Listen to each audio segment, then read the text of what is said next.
Start. The principles laid down in the said decision cannot have any application in the present case, although the decision rendered in this case in the decision under the Arbitration and Conciliation Act 1996.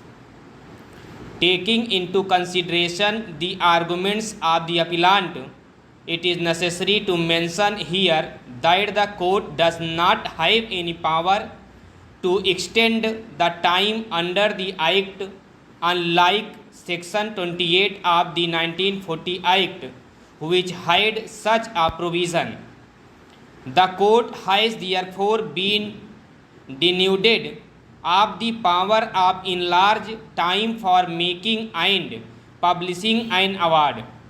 It is true that apparently there is no provision under the Act for the court to fix a time limit for the conclusion of an arbitration proceeding, but the court can opt to do so in the exercise of its inherent power on the application of either party. Where, however, the arbitration agreement provides the procedure for enlargement of time and the parties have taken recourse to it and consented to the enlargement of time by the arbitrator, the court cannot exercise its inherent power in extending the time fixed by the parties in the absence of the consent of either of them. The counsel for the appellant further contended that the High Court could not have terminated the mandate of the arbitrator. With reference to the contention made by the appellant that the arbitrator, having concluded the proceedings, could not be said to have failed to act so as to attract the provision of Section 14 of the Act, which will call for termination of the arbitration proceedings. It is pertinent to mention here that the arbitrator had not concluded the proceedings as had been agreed to by the parties within the time fixed for doing so. It is an established statement that the said mandate of the arbitrator was terminated only because of the fact that the arbitrator, having failed to conclude his proceedings within time, did not warrant to be continued as an arbitrator in the absence of the consent of both the parties. It is clear that the arbitrator has extended the time provided to it without any concrete reasons whatsoever, and thus his mandate was liable to be terminated. Subsection 1 Clause B further states that the mandate of an arbitrator shall also stand to be terminated if he withdraws or the parties agree to the termination.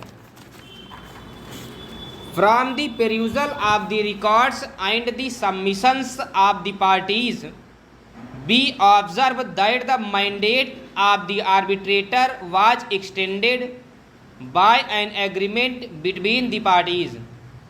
Thus, it cannot be construed that the parties had not agreed to the extension of the mandate of the arbitrator, failing which the mandate was automatically terminated.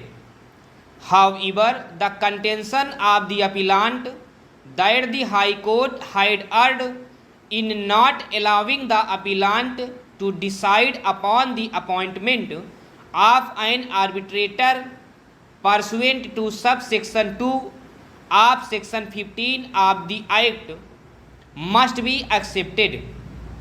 In this connection, it would be appropriate to refer to the relevant portion of the impugned judgment of the High Court, which gives an elaborate observation on the above mentioned issue raised by the appellant. Arbitration is an informal, quick, and easy alternative mode of adjudication of disputes by agreement of the parties. This court clause was invoked way back in May 1996 and almost 10 years have expired since then.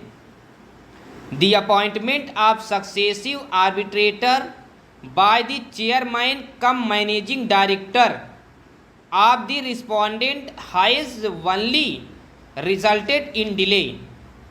When the mandate of an arbitrator is terminated on the ground of delay, the rules applicable to the appointment of the arbitrator are to apply to the appointment of a new arbitrator. It would, however, be a mockery of justice if every time the mandate of an arbitrator was terminated or the arbitrator resigned or otherwise become unable to proceed, the parties were to start from scratch by invoking the arbitration clause. Once the mandate of the arbitrator terminates, the person required to appoint arbitrator is required to fill up the vacancy with utmost expedition, failing which the provision of section 11 clause 6 of the 1996 Act would be attracted. In the stand case, as per the arbitration agreement, the chairman cum managing director was required to appoint a new arbitrator in case the arbitrator became unable to continue, whatever be the reason. A bare reading of the scheme of section 11 shows that the emphasis is on the terms of the agreement being adhered to and obligor give effect as closely as possible. In other words, the court may ask to do what has not been done. The court must first ensure that the remedies provided for are exhausted. It is not mandatory for the Chief Justice to appoint the arbitrator.